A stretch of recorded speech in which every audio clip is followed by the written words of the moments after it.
সময় যত এগোচ্ছে গেরুয়া তাণ্ডব যেন আরও বৃদ্ধি পাচ্ছে।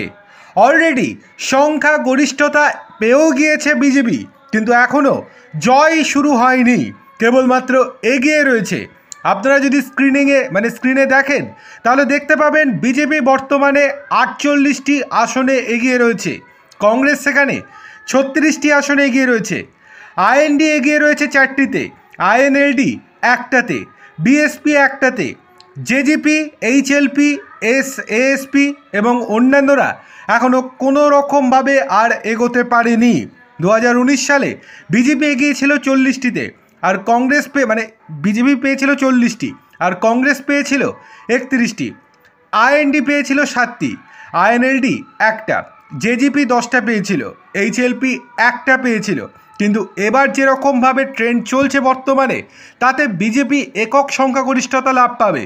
এবং আপনারা স্ক্রিনে এটাও দেখতে পাচ্ছেন যে মেজরিটির যে চিত্রটা আমরা তুলে ধরেছি স্ক্রিনে, সেটা আপনারা দেখতে পাচ্ছেন। সেখানে বিজেপি 48, আইএনসি অর্থাৎ কংগ্রেস 36, আইএনএলডি 2টো এবং অন্যান্যরা 4টে। এবার যদি চলে আসি জম্মু কাশ্মীরের ক্ষেত্রে, সেখানেও কিন্তু বেশ ভালো লড়াই হচ্ছে।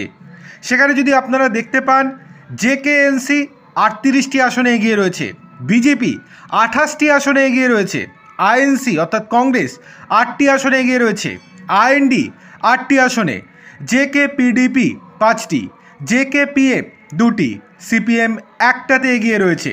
দেখার বিষয় এখানে শেষ পর্যন্ত কটি আসনে জয়লাভ করতে পারে বিজেপি। যে কটি আসনে জয়লাভ করুক না কেন জম্মু কাশ্মীরে, সেটাই কিন্তু ভালো ফলাফল বিজেপির জন্য। আর অন্যদিকে প্রাথমিক পর্যায়ে এগিয়ে থাকলেও বর্তমানে পিছিয়ে পড়েছেন কংগ্রেসের হেভিওয়েট প্রার্থী কুস্তিগির বিনেশ ফোগাট।